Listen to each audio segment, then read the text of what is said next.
Hi friends, हमारे YouTube channel पे आपका स्वागत है। आज का हमारा टॉपिक है pair of linear equation in two variables.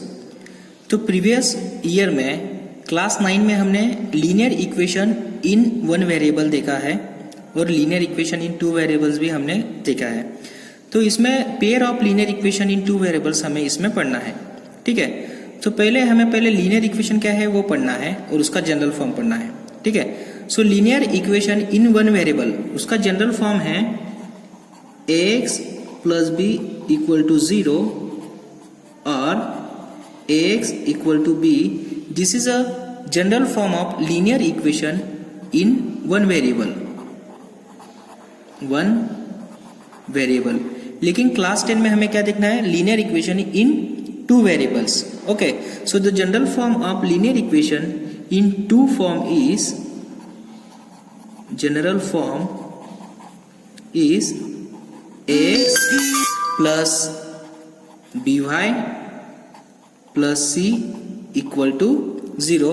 So this is a general form of linear equation in two variables in which a, b and c are real numbers and x and y are the two variables. Okay, so this is a in two variables. तो ये जो है ये हमने class 9 में पढ़ लिया था और ये इक्वेशन का जो ग्राफ है वो भी हमने क्लास 9 में देखा था। लेकिन अभी हमें ये जो देखना है क्लास 10 में, ये क्या है? Pair. So pair of linear equation means ये जो लीनियर इक्वेशन है उसकी जो पेयर होती है उसका हमें ग्राफिकली रिप्रेजेंटेशन देखना है। So what is mean by pair of linear equation? तो this pair is called as simultaneous equation. So therefore general form is a1x plus b1y plus c1 equal to 0 and a2x plus b2y plus c2 equal to 0. So this is a pair of linear equation in two variables. तो ये जो pair of linear equation है इसके हमें क्या देखना है? Graphically representation देखना है और अल्जेब्रिकली इसे कौन से मेथड से सॉल्व करते हैं ये भी हमें देखना है, ठीक है। So this is a general form. So now come to the example की हेल्प से क्या करेंगे? हम पहले इसकी ग्राफिकली मेथड देखेंगे, उसके बाद में इसे सॉल्व करेंगे। ओके, तो इसका एग्जाम्पल है, सपोज एक लीनियर आपको दिया गया equation 4x plus 2y equal to 7। This is a linear equation. देखो इसमें a1 कितना है? 4, b1 कितना है? 2 और ये जो c1 है वो कितना है? 7। ये जो c1 की वैल्यू है वो अगर लेफ्ट साइड में रही तो भी वैल्यू उसकी 7 है, ठीक है। अगर राइट साइड में रही तो भी वो 7 और -7। So this is a linear equation. Again मैं एक अनदर लीनियर इक्वेशन बनाता हूँ। सो this is 5x plus 2y equal to 8. So this is another linear equation. So this linear equation is called as pair of linear equation in two variables in which this a1, b1, a2, b2 and c1, c2. So this is the example of pair of linear equation. तो ये जो linear equation की pair है इसे हम geometrically method से भी solve कर सकते हैं और इसे अल्जेब्राइकली मेथड से भी सॉल्व कर सकता है। और इसके कुछ मेथड्स है, वो सॉल्व करने के मेथड से हम x और y की वैल्यू फाइंड कर सकते हैं और solution of linear equation find कर सकते हो। तो पहले हम देखेंगे ज्योमेट्रिकली मेथड। तो उसमें हम एक्सरसाइज नंबर 3.1 में क्वेश्चन नंबर फर्स्ट देखते हैं। So now come to the example number first. तो उसमें हमारा पहला क्वेश्चन है, the cost of 2 kg apples and 1 kg grapes on a day was found to be 160 rupees.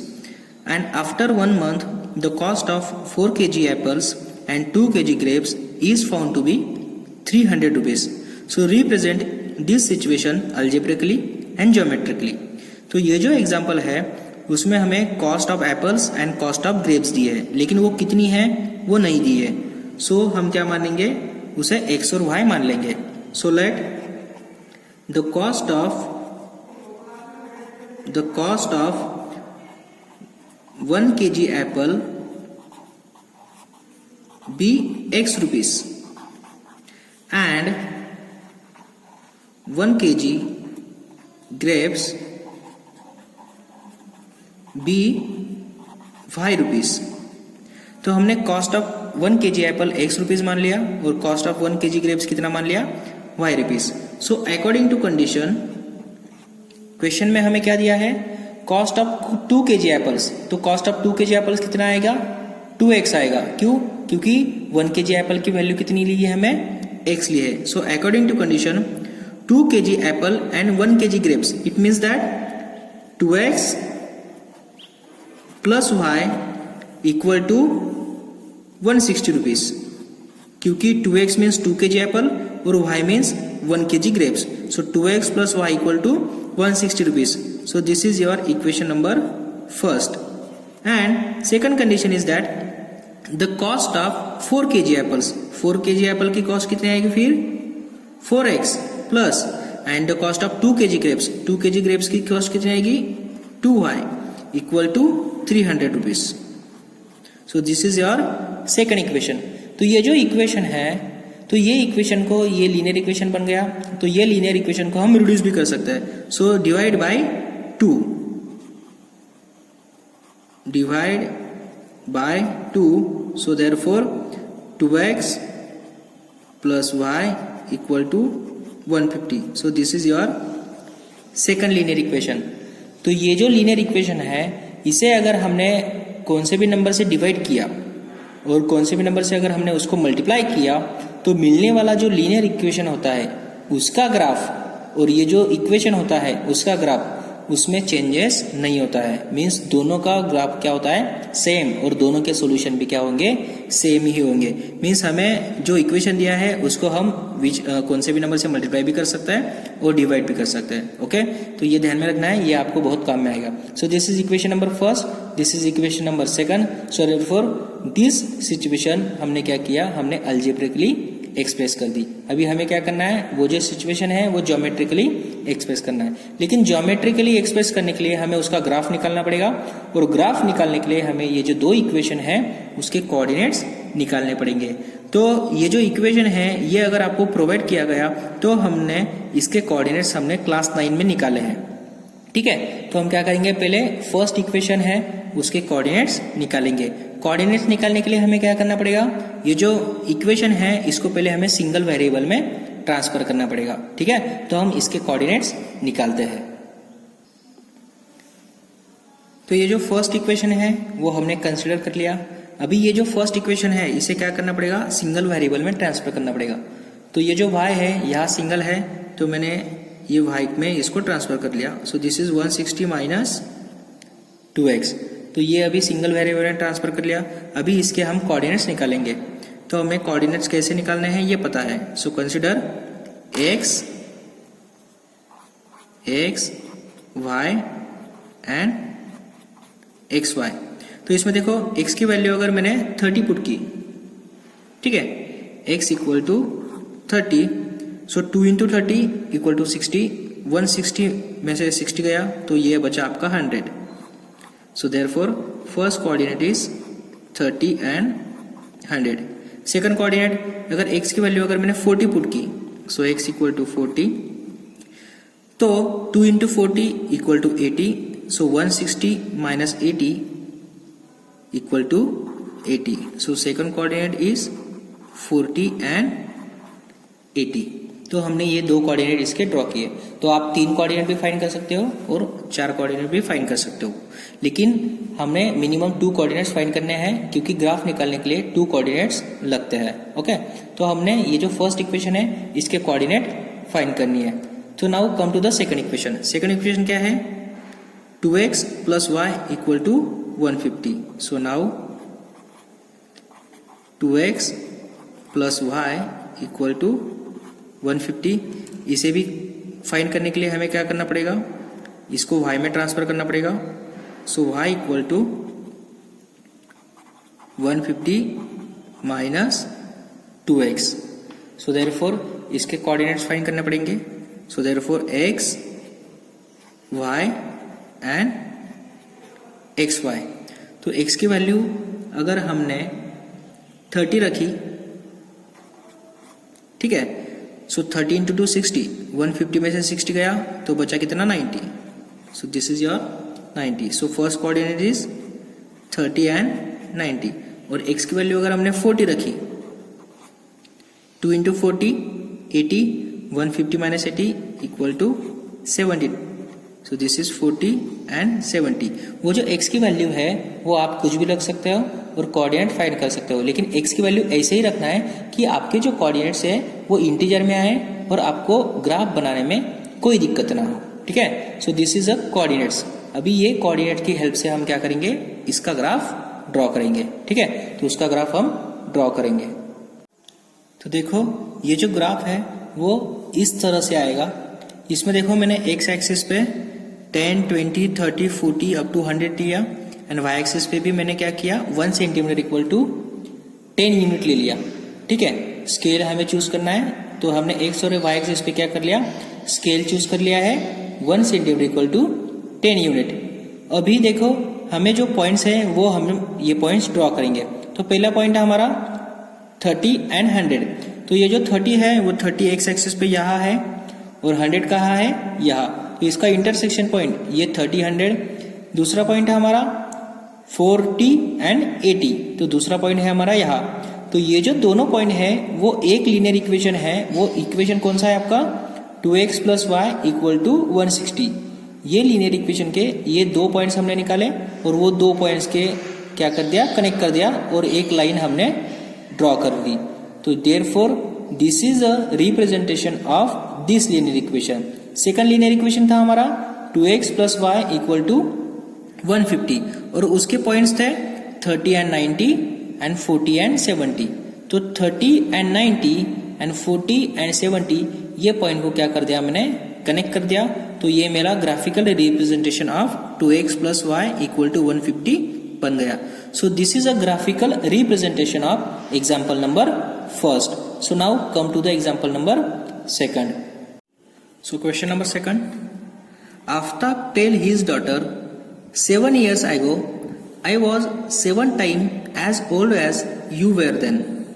Also 3 years from now I shall be 3 times as old as you will be. So represent this situation algebraically and geometrically और graphically. तो देखो आफ्ताब और उसकी daughter, ये जो उसका as है उसका रिलेशन हमें दिया है. तो हमें जब तक इस आफ्ताब और उसकी डॉटर की प्रेजेंट एज जब तक मालूम नहीं होती है तब तक हम वो इक्वेशन नहीं बना सकते हैं. ठीक है. So let present age of Aftab is a x years. तो हमने आफ्ताब की प्रेजेंट एज x year मान ली और उसकी जो डॉटर है उसकी जो प्रेजेंट एज है वो हमने y years मान ली. तो अकॉर्डिंग टू कंडीशन, तो हमारी कंडीशन क्या है, 7 years ago. तो 7 साल पहले आफ्ताब की जो एज थी वो कितनी होगी, x माइनस 7. और 7 साल पहले उसके जो डॉटर की एज कितनी होगी, y minus 7. So this is Aftab age और ये जो है उसकी डॉटर की एज है 7 years ago. So therefore condition क्या है, 7 years ago I was 7 times as old as you were then. जब आप उस टाइम y माइनस 7 ईयर्स की थी तब मैं क्या है आपसे 7 टाइम्स ग्रेटर हूं. So therefore this is a Aftab age x minus 7. ठीक है. So this is a Aftab age. वो आफ्ताब क्या है, 7 times as old as you were then means. So this is 7 times of his daughter age. So Aftab equal to 7 time is daughter age. So this is a condition number first. So therefore x minus 7 equal to ये 7 यहाँ multiply हो गया 7y minus 49. So therefore x minus 7y equal to ये minus 49 और ये जो आपका minus 7 था वो राइट साइड में आ गया तो ये हो गया आपका प्लस और ये जो 7y था वो लेफ्ट साइड में आ गया, ये हो गया आपका minus. So therefore x minus 7y equal to minus 42. So this is a equation number first. Now second equation क्या है, सेकंड इक्वेशन है, सेकंड कंडीशन है also 3 years from now means present age से 3 years फ्रॉम नाउ. तो उसकी जो present as है वो x है तो 3 साल बाद उसकी एज कितनी होगी x प्लस 3 और उसकी डॉटर की एज कितनी होगी y प्लस 3। तो कंडीशन क्या बता रहा है, 3 years from now I shall be 3 times as old as you will be. मैं आपसे 3 गुना ज्यादा हूं, मीन्स ये आफ्ताब की एज है, so this is a 3 times of his daughter age after 3 years। Okay, so x plus 3 equal to 3 into y plus 3। So this is x plus 3, ये 3 अंदर multiply हो जाएगा 3y प्लस 9। सो देयरफॉर ये जो 3 है ये left side में आ गया, सो ये माइनस हो जाएगा, और ये जो 3 है राइट साइड में चला जाएगा, ये हो जाएगा minus. Okay, so x minus 3y equal to 6। This is equation number 2। तो ये जो सिचुएशन है ये हमने अल्जेब्रिकली सॉल्व की। सो now this situation represent in the form of graphically. तो ग्राफ इसका प्लॉट करने के लिए हमें पहले इसके कोऑर्डिनेट्स फाइंड करने पड़ेंगे। So therefore the coordinate of equation first is, तो ये आपका इक्वेशन नंबर फर्स्ट है, x minus 7y equal to minus 42। तो इसके कोऑर्डिनेट्स फाइंड करने के लिए पहले हमें उसको सिंगल वेरिएबल में ट्रांसफर करना होगा। तो मैंने ये जो इक्वेशन है वो x में ट्रांसफर किया। तो ये जो इक्वेशन है आपको कौन से वेरिएबल में ट्रांसफर करना है, जिसमें आपको उसका जो कोएफिशिएंट है वो अगर 1 है तो आपको क्या करना है, उसको x में ही ट्रांसफर करना है। मीन्स ये क्या हो जाएगा, आपको कैलकुलेशन में इजी हो जाएगा। तो x इक्वल टू ये जो माइनस 7y है मैंने राइट साइड में शिफ्ट किया, तो ये प्लस 7y हो जाएगा। सो this is your equation. So therefore xy। तो अगर मैंने ये इक्वेशन को x में ट्रांसफर किया तो आपको y की वैल्यू पुट करनी है और x की वैल्यू फाइंड करनी है। अगर मैंने इसको y में ट्रांसफर किया तो आपको x की वैल्यू पुट करके y फाइंड करना होता है। तो अभी ये जो इक्वेशन है उसको मैंने x में ट्रांसफर किया है, तो मैं y की वैल्यू पुट करूंगा। तो y की वैल्यू ऐसी ही पुट करना है कि x और y की वैल्यू ये थोड़ा नजदीक आए। ठीक है, तो y इक्वल टू अगर मैंने 7 पुट किया, ठीक है, तो 7 इंटू 7 कितना हो गया, 49 और ये माइनस 42, ये कितना हो गया, x इक्वल टू 7। तो y की वैल्यू अगर मैंने 7 पुट की तो x की वैल्यू मुझे कितनी मिल गई, 7। सिमिलरली अगर y की वैल्यू मैंने 6 पुट की, ठीक है, तो 6 इंटू 7 42, सो ये प्लस 42 और ये minus 42, so x equal to मुझे कितना मिल जाएगा, 0। तो y equal to 6 then x equal to 0। So this is a coordinate of equation number first. Now equation number second, उसके कोऑर्डिनेट्स क्या है, so this is a equation number second, x equal to 3y plus 6। Okay, तो इसमें भी हमें y की ही value put करना है। तो y की वैल्यू देखो हमने पहले 0 पुट की, ठीक है, सो y अगर इक्वल टू मैंने 0 पुट किया तो 3 into 0 0, so x equal to मुझे 6 मिल जाएगा। अगेन y इक्वल टू अगर मैंने 1 पुट किया, so 3 into 1 is 3 plus 6 equal to 9, so x equal to मुझे 9 मिल जाएगा। So therefore coordinates of second equation is this. तो ये जो कोऑर्डिनेट्स है इसका हमें क्या फाइंड करना है, ग्राफिकल रिप्रेजेंटेशन फाइंड करना है। तो इसमें देखो मैंने x एक्सिस ड्रॉ कर लिया है और y एक्सिस ड्रॉ कर लिया है। ये जो आपके कोऑर्डिनेट्स है वो क्या है, मिनिमम 0 है और मैक्सिमम क्या है, 9 है। तो मैं क्या करूंगा, 1 सेंटीमीटर इक्वल टू 1 यूनिट से ही मैं क्या करूंगा, इसके स्केल लूंगा। ठीक है, so scale equal to x axis on y axis 1 centimetre equal to 1 unit. तो इसमें ये पॉइंट है वो मैंने नोटेट कर दिए हैं। सो दिस इज 7 तो ये जो 7 पॉइंट है ये कहाँ आएगा, so x equal to 7 this is and y equal to 7 this point, so this is 7 again 0 6 ये पॉइंट कहाँ आएगा, ये है आपका 0, x एक्सिस इक्वल टू 0 और y equal to 6, so this is your point 0 6। Okay, so now this is ये जो point है इसको मैंने कनेक्ट कर दिया। तो ये जो लाइन है वो क्या रिप्रेजेंट कर रहा है, ये इक्वेशन रिप्रेजेंट करती है। नाउ सेकंड में भी क्या है 6 0, तो ये जो 6 0 पॉइंट है वो है हमारा यहाँ, और 9 1 ये जो 9 1 ये पॉइंट है वो है हमारा यहाँ। तो ये जो दोनों पॉइंट है उसको अगर मैंने कनेक्ट कर दिया तो स्ट्रेट लाइन फॉर्म हो जाएगी। तो ये लीनियर इक्वेशन और ये लीनियर इक्वेशन में हमने क्या बनाया, इसका ग्राफ बनाया। तो ये जो लाइन है वो यहाँ आगे बढ़ेगी और ये यहाँ से जो लाइन है वो क्या करेगी, आगे बढ़ेगी। तो ये जो दोनों लाइन है वो आगे जाके एक पॉइंट पे क्या हो जाएगी, इंटरसेक्ट हो जाएगी।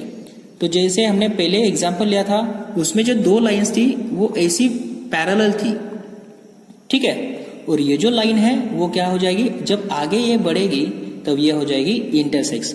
सो दिस इज एग्जाम्पल नंबर 2 और ये जो सिचुएशन है वो हमने ग्राफिकली रिप्रेजेंटेशन। देखो स्टूडेंट, वो जो हम हर एक एग्जाम्पल का ग्राफ निकालते हैं तो वो ग्राफ कैसे होता है वो आज हम देखने वाले हैं। ओके, तो जो वो हर एग्जाम्पल का ग्राफ होता है वो इस तरह होता है।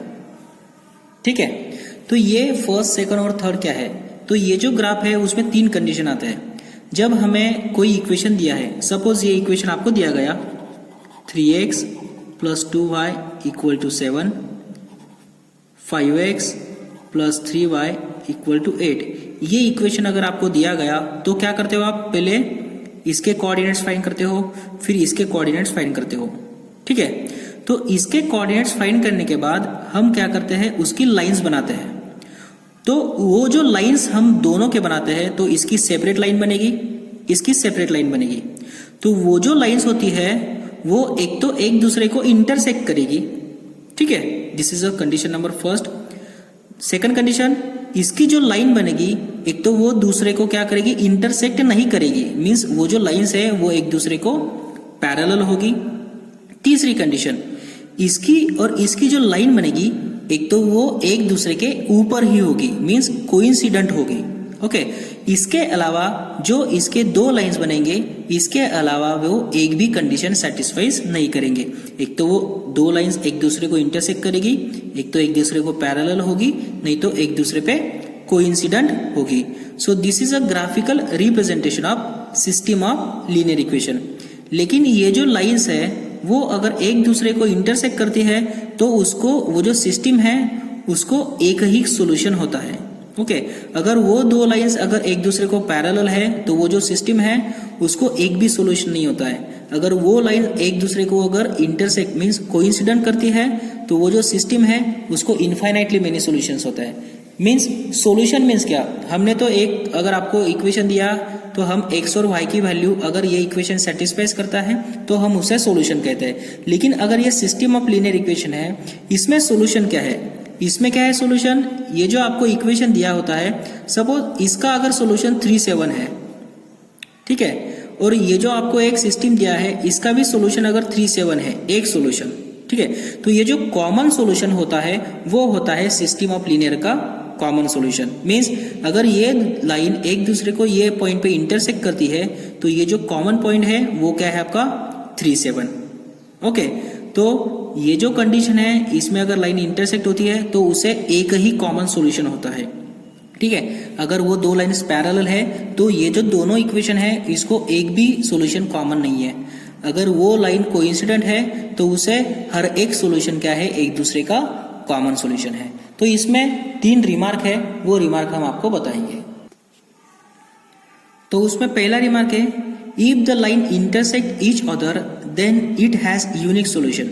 अगर लाइन एक दूसरे को इंटरसेक्ट करती है तो उससे कितने सॉल्यूशन होते हैं, यूनिक सॉल्यूशन होता है। ठीक है, if the lines are parallel, अगर लाइन एक दूसरे को पैरेलल है to each other then it has no solution, तो उसको सॉल्यूशन नहीं होता है। And if the lines are coincident, means ये जो थर्ड वाला है, if the lines are coincident then it has infinitely many solution. So this is remark number first, second and third. तो न्यू टॉपिक है हमारा, सिस्टम इज कंसिस्टेंट और inconsistent. तो ये जो आपको सिस्टम दी है, सिस्टम ऑफ लीनियर इक्वेशन, ये सिस्टम कंसिस्टेंट है या इनकंसिस्टेंट है, ये कैसे पता चलेगा। तो सिस्टम कंसिस्टेंट कब होता है, जब उसको एटलीस्ट 1 सॉल्यूशन होता है तब वो सिस्टम क्या है, consistent. If the pair of linear equation has solution, means अगर उसको एटलीस्ट 1 सॉल्यूशन है तो वो जो आपको सिस्टम दी है, मींस ये जो सिस्टम है वो क्या है, कंसिस्टेंट सिस्टम है। अगर वो जो सिस्टम है उसको अगर सॉल्यूशन ही नहीं है तो वो सिस्टम कौन सी हो जाती है आपकी, इनकंसिस्टेंट सिस्टम। तो सिर्फ पैरेलल ये जो ग्राफ है इसमें ही सिस्टम क्या होता है, इनकंसिस्टेंट होता है, क्योंकि इसको सॉल्यूशन नहीं होता है। Intersecting line and coincident line में क्या होता है, एटलीस्ट 1 सॉल्यूशन प्रेजेंट होता है। तो इस ग्राफिकल रिप्रेजेंटेशन में सिस्टम क्या होता है, कंसिस्टेंट होता है। Okay, so this is a system consistent और इनकंसिस्टेंट। तो देखो स्टूडेंट, सिस्टम इनकंसिस्टेंट है, कंसिस्टेंट है, ये पता करने के लिए आपको क्या निकालना होगा, उसका ग्राफ। अगर वो पैरेलल है उसका ग्राफ तो सिस्टम क्या है, इनकंसिस्टेंट। अगर वो उसका ग्राफ अगर कोइंसिडेंट है और इंटरसेक्ट है तो सिस्टम क्या है, कंसिस्टेंट सिस्टम है। ओके, लेकिन without performing means without drawing a graph हम बता सकते हैं क्या सिस्टम कंसिस्टेंट है या इनकंसिस्टेंट है? यस, हम बता सकते हैं। जब तक आप ग्राफ ड्रॉ नहीं करते हैं तो भी हम क्या कर सकते हैं, विदाउट ड्रॉइंग द ग्राफ हम सिस्टम कंसिस्टेंट है या इनकंसिस्टेंट है वो बता सकते हैं। ठीक है, और वो जो सिस्टम है उसको सॉल्यूशन है या नहीं है वो भी हम क्या कर सकते हैं, बता सकते हैं विदाउट सॉल्विंग द सिस्टम और विदाउट ड्रॉइंग अ ग्राफ। लेकिन उसके लिए कुछ स्पेशल नोट है वो हम देखेंगे। Okay, so this is your remark. Without performing the graph हम बता सकते हैं कि उसको सॉल्यूशन है या नहीं है और वो जो सिस्टम है वो कंसिस्टेंट है या नहीं है, हम ग्राफ निकालने के बाद और विदाउट ड्राइंग द ग्राफ भी हम उसको बता सकते हैं। ठीक है, सपोज ये आपको सिस्टम दी है a1x plus b1y equal to c1 equal to 0 और a2x plus b2y plus c2 equal to 0। So this is a system of linear equation. ठीक है, जैसे आपको ये सिस्टम दी होती है, एक मैं सिस्टम लिखता हूं यहां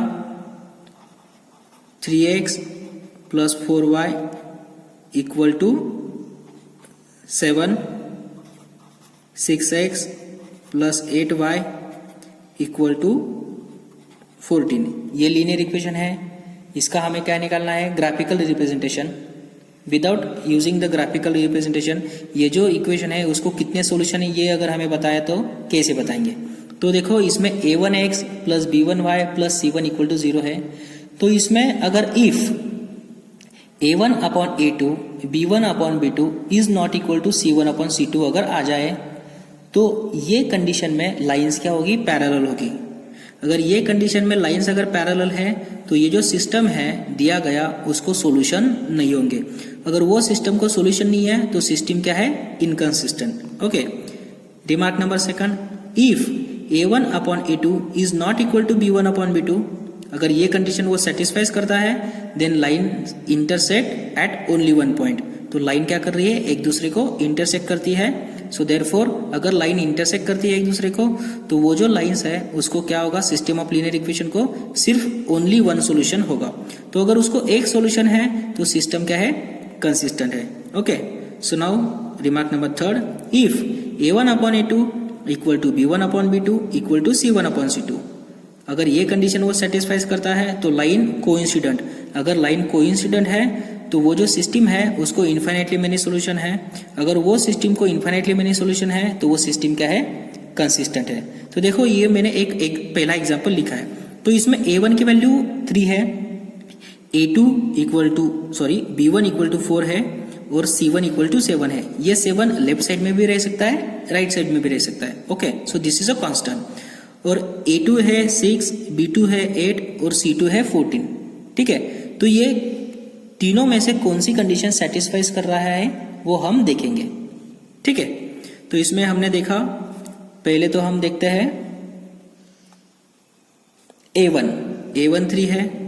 सो 3 upon 6 means a1 upon a2 equal to b1 upon b2 means 4 upon 8 equal to c1 upon c2 7 upon 14। सो इसका रेशियो कितना आ रहा है, 1 अपॉन 2 1 अपॉन 2 1 अपॉन 2। तो तीनों का रेशियो कितना आ रहा है, 1 अपॉन 2। तो तीनों का रेशियो अगर सेम है तो ये जो एग्जांपल है वो कौन से रिमार्क में बैठता है, रिमार्क नंबर थर्ड। मीन्स ये जो आपको लीनियर इक्वेशन दिया है वो लीनियर इक्वेशन का जब आप ग्राफ ड्रॉ करोगे तो वो ग्राफ क्या करेगा, एक दूसरे को कोइंसिडेंट करेगा। जब आप उसकी लाइन ड्रॉ करोगे तो वो लाइन क्या हो जाएगी, एक दूसरे को कोइंसिडेंट करेगी। ओके, तो ये लाइन अगर कोइंसिडेंट करेगी so therefore it has infinitely many solution, so implies that this system is consistent. So therefore हमने ये जो सिस्टम है इसका ग्राफ नहीं निकाला है तो भी हम बता सकते हैं कि ये सिस्टम क्या है, कंसिस्टेंट सिस्टम है। Okay, consistent system. Okay, now example number second हम देखते हैं। Suppose 2x plus 3y equal to 8 दिया है, 4x plus 6y equal to आपको 5 दिया है। ठीक है, तो इसमें a1 और a2 ये है, सो a1 upon a2 equal to 2/4 equal to 1/2। ठीक है, और 3/6 means b1 upon b2, b1 upon b2 कितना निकला आपका 1/2 निकला। So therefore in which a1 upon a2 equal to b1 upon b2, b1 upon b2 equal to 3/6 equal to 1/2। So a1 upon a2 equal to b1 upon b2। लेकिन जब हम c1 upon c2 निकालेंगे, so c1 upon c2 equal to 8/5। So a1 upon a2 ये same है, और ये जो c1 upon c2 है वो एक दूसरे से डिफरेंट है। तो ये जो एग्जाम्पल है वो कौन से सिस्टम में गया, रिमार्क नंबर फर्स्ट में। सो दिस कंडीशन, अगर वो ये कंडीशन सेटिस्फाइज कर रहा है तो उसमें लाइंस क्या है, एक दूसरे को पैरेलल है। अगर लाइंस पैरेलल है तो उसको सोल्यूशन नहीं है, अगर सोल्यूशन नहीं है तो वो सिस्टम क्या है, इनकंसिस्टेंट। तो ये जो आपको सिस्टम दी है वो सिस्टम कौन सी है, इनकंसिस्टेंट सिस्टम रिप्रेजेंट करती है।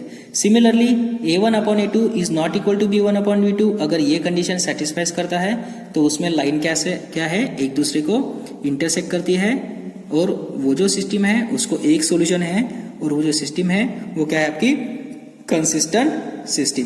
तो इस तरह ये जो चैप्टर नंबर 3 है उसका इंट्रोडक्शन इस तरह आपका खत्म होता है। सो नाउ नेक्स्ट जो वीडियो है उसमें हम क्या करेंगे, 3.2 एक्सरसाइज ये सॉल्व करने वाले हैं। Okay, thank you.